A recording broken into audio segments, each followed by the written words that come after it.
श्रीगुरुभ्यो नमः। गुरुब्रह्म गुरुविष्णु गुरुदेव महेश्वरः गुरुसाक्षात् परब्रह्म तस्मै श्रीगुरवे नमः।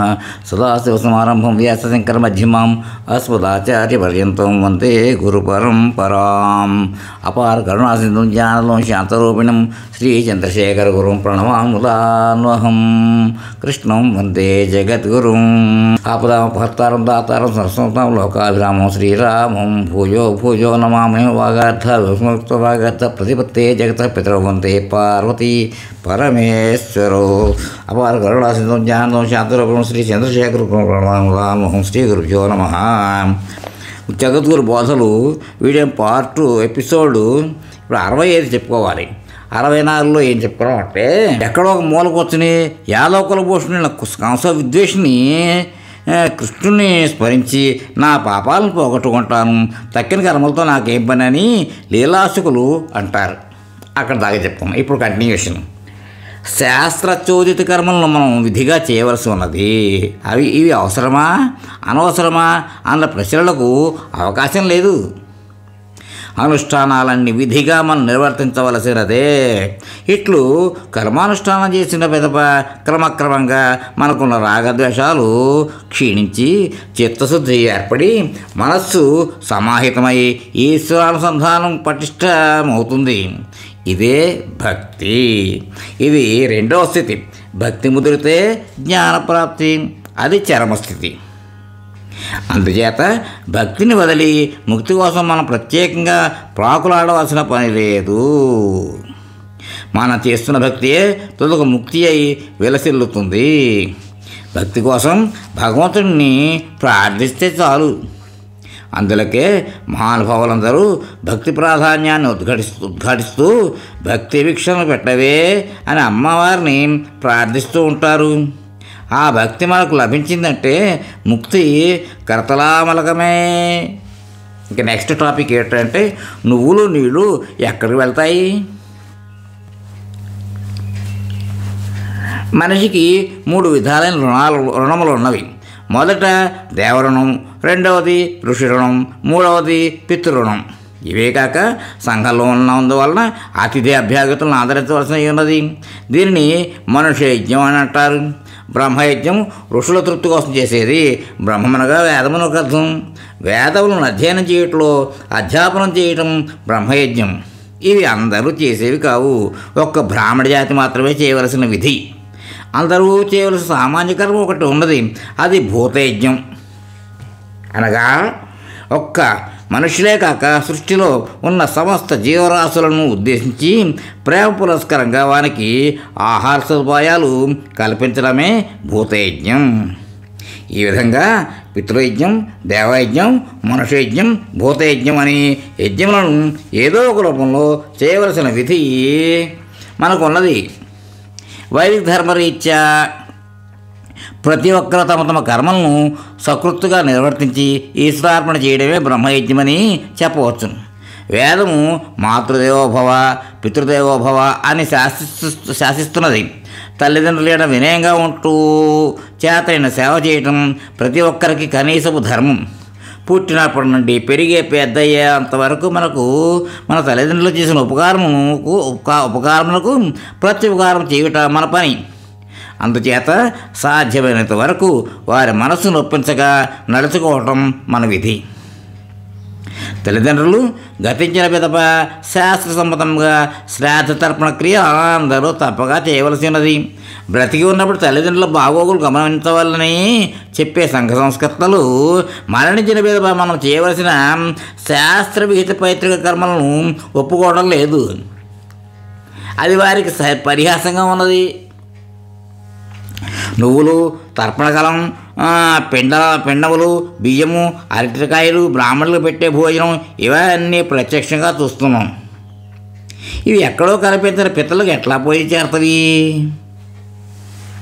పితరులు మళ్ళా ఎక్కడో ఏదో రూపంలో పుట్టారని అనుకుందాం, కానీ ఈ వస్తువులు వాళ్ళకి ఎట్లా పోయి చేరుతాయి?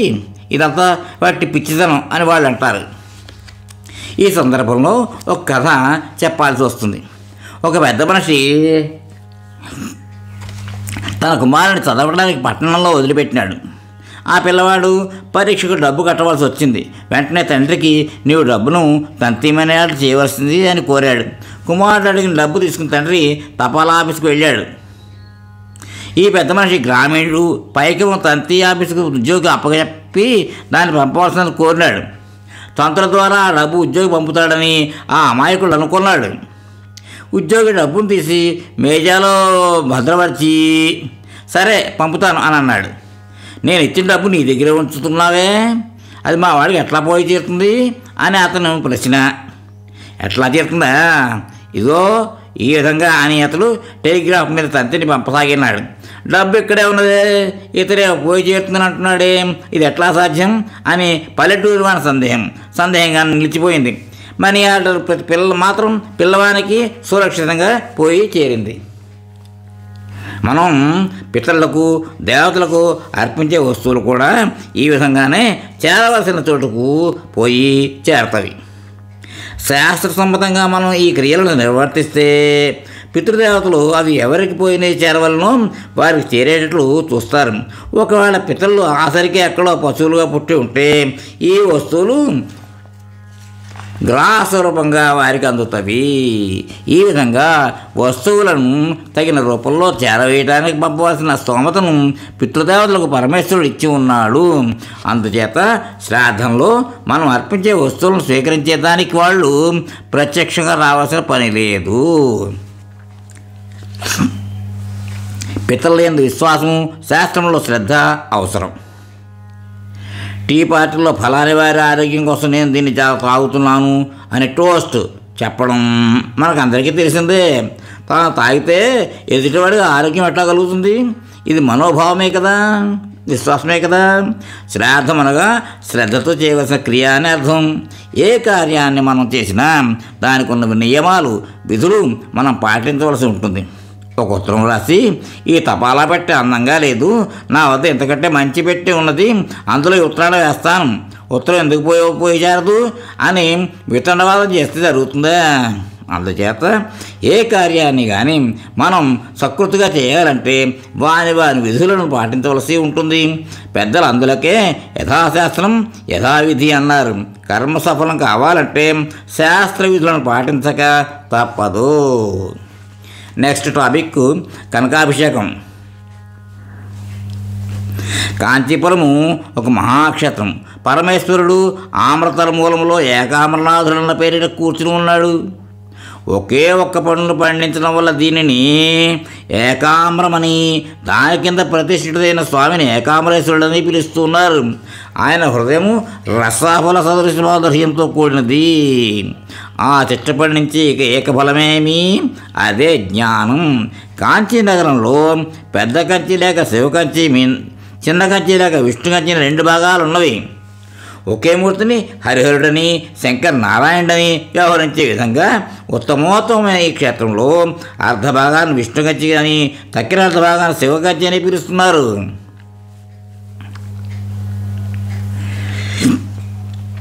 విష్ణువు ప్రపంచానంతా పాలిస్తూ అందరినీ పోషిస్తున్న ప్రభు, రాజాధిరాజు. ఈ క్షేత్రంలో ఆయనకు వరదరాజు అనే పేరు, అనగా వరాలను ఇచ్చేవాడని అర్థం. ఏ యోగ్యత లేని మనకు ఈ కృపాసింధువు దీనబంధువు వరదానం కోసం వరదరాజుగా ఆలయంలో ఆవిర్భవించున్నాడు. మొత్తానికి కంచిలో 108 శివలింగాలు, 18 విష్ణు ఆలయాలు ఉన్నవి. ఇన్ని గుళ్ళలోనూ బ్రహ్మోత్సవం చేస్తూ ఉంటారు. ఈ ఉత్సవాల్లో ఆలయం నుంచి ఉత్సవమూర్తులు బయట తీసుకొచ్చి వస్తూ ఉంటారు. విష్ణు సంబంధమైన మూర్తులు, శివ సంబంధమైన మూర్తులు 2 రాజవీధుల్లో ప్రదక్షిణంగా వస్తుంటే మనం వెళ్ళి నమస్కరిస్తూ ఉంటాం. ఈ 2 మూర్తులు శివ విష్ణు భేదం లేక మరొక్క మూర్తికి ప్రదక్షిణ చేయడం ఇక్కడ అలవాటు. ఒక మూర్తి కామకోటి పీఠాధీశ్వరి రాజరాజేశ్వరి కంచి కామాక్షి. ఈ క్షేత్రానికి 4 దిక్కుల్లో 4 గోపురములు ఉన్నవి. ఈ నగరమే ఒక పెద్ద ఆలయంగాను, మధ్యలో కాంచీ ప్రదేశంలో కామాక్షి ముఖ్య దేవతగాను అమరి ఉన్నది. మన దేశంలో ఎన్నో శక్తి క్షేత్రాలు ఉన్నవి. వాటిలో చాలా చోట్లలో శ్రీచక్ర ప్రతిష్ఠ చేసి ఉన్నారు. సాధారణంగా చూపు కందని విధంగా మూలస్థానమూర్తి అధోభాగంలో శ్రీచక్రాన్ని నిక్షిప్తం చేసి ఉంటారు. కొన్ని చోట్లలో బహిరంగంగా యంత్రస్థాపనలు కలదు. కానీ కామకోట్యంలోని శ్రీచక్రం మాత్రము చాలా ప్రసిద్ధిగా అమ్మవారి సన్నిధిలోనే స్థాపింపబడి ఉన్నది. అర్చనలన్నీ యంత్రరాజ్యమైన శ్రీచక్రములకే. మధురలో మీనాక్షి, జంబుకేశ్వరంలో అఖిలాండేశ్వరి, కన్యాకుమారిలో కన్యకా పరమేశ్వరి పరమ సాన్నిధ్యముగా ఉండుట వాస్తవమే. కానీ శ్రీ విద్యాధిదేవతగా లలిత త్రిపుర సుందరి రాజరాజేశ్వరి అన్న సురుచిరాభిధానములతో చంద్రకళావతంసై పాశాంకుశ ధనుర్బాణపాణి అయి ఉన్న జగన్మాత కామాక్షి తన చుట్టూ 4 గోపురములుండగా ఈశ్వరుని సన్నిధిలో ఏదో ఒక మూలగాక మధ్యస్థ అయి కాంచీ భాగంలో అంటే కంచి అనగా కటి ప్రదేశం దేహంలో మధ్య భాగము అనుగ్రహమూర్తి అయి విలసిల్లేది కంచి కామాక్షియే. కామాక్షిదేవి మనకు ప్రసాదించే విశేషానుగ్రహం ఏమిటి అంటే ఆమె మనకు మేధను ఇస్తుంది. మేధనగా బుద్ధి చాతుర్యం. ఈ కాలంలో మేధను జీనియస్ అని అంటారేమో. జీనియస్ ఎప్పుడు మంచిగా ఉంటుందనడానికి వీల్లేదు, అది విపరీత మార్గాల్లోనూ పోవచ్చును. కానీ మేధ విషయం అట్లా కాదు. తైత్రీయంలో సంపదను కోరుకునే దానికి ముందు దాన్ని సద్వినియోగం చేసే బుద్ధిని కూడా ఇవ్వమని, మేధాదానం చేయమని ప్రథమం ప్రార్థించాలని చెప్పబడింది. అట్టి మేధా ప్రదానం చేసే మూక కవిని అనుగ్రహించినది కామాక్షియే. ఒక మూగ కామాక్షి ఆలయంలో కూర్చున్నాడు. పుట్టుక నుండి మూగ, అతని పక్కన మరొక వ్యక్తి మహత్తరమైన తపస్సు చేస్తూ ఉన్నాడు. అమ్మవారు అనుగ్రహించిన రమణీయమైన కవిత్వంతో ఆమెనే స్తుతించి ఆమెను మెప్పించాలి. తాను శ్రేయస్సు రెండూ పొందాలి. ఇదే అతని ధ్యేయం. దానికై అతడు తపస్సు చేస్తూ ఉన్నాడు. కానీ అతనికి ఆమె అనుగ్రహం పొందదగిన పక్వస్థితి ఇంకా ఏర్పడలేదు. దానికి ఇంకా కాలం ఉన్నది. కానీ అతడు చేస్తున్నది మాత్రం ఉగ్రమైన తపస్సు. అందుచేత అతనికి దర్శనం ఇవ్వవలసిందే. వరప్రధాన కాలం మాత్రం ఇంకా రాలేదు. సాధారణంగా ఇది సంకటం కలిగించే సందిగ్ధావస్థ. కానీ కామాక్షి కాదు. ధ్యానంలో కూర్చున్నవాడు కళ్ళు తెరవగానే అమ్మవారు కనబడి నోరు తెరవమని అతనిని ఆజ్ఞాపించింది. సకల సిద్ధ ప్రపంచమునకు మూలమైన శ్రీకరమైన అమ్మవారి తాంబూలంలో ఉచ్చిష్టము ఎవరికైనా లభించింది అంటే సంగీత సాహిత్య సరస విద్యలు ఒక్కత్రిలో లభిస్తాయి. కానీ అందరికీ ఆ ప్రసాదం అంత సులభంగా దొరుకుతుందా? అందుచేత అతని బుద్ధి మందగించింది. తపస్వి అయిన తాను ఒక స్త్రీని ఉచ్చిష్టము గ్రహించరా? ఏం వెళ్తాను, తన శౌచంలో భంగం కదా. ఈ ఆలోచన అతనిలో ఒక విధమైన జుగుప్సను రేకెత్తించింది. నీవెవరో ఒక స్త్రీ, నా తపస్సు భంగం చేయాలని, నా శౌచం మంట కలపాలని నువ్వు తీర్మానించినట్టు ఉన్నది. నా ముందు నుంచి వెళ్ళిపో అని అన్నాడు. అతని పక్కన ఉన్న మగవాడు అంతా విన్నాడు. తన రొట్టె విరిగి నేతిలో పడి మెలుకున్నాడు. వారికి తపోనిరతి, శాస్త్రజ్ఞానము అలాంటివి ఏమీ లేవు. సాధారణ వ్యక్తి తపస్వి ఉచ్చిష్ట నిరాకరణ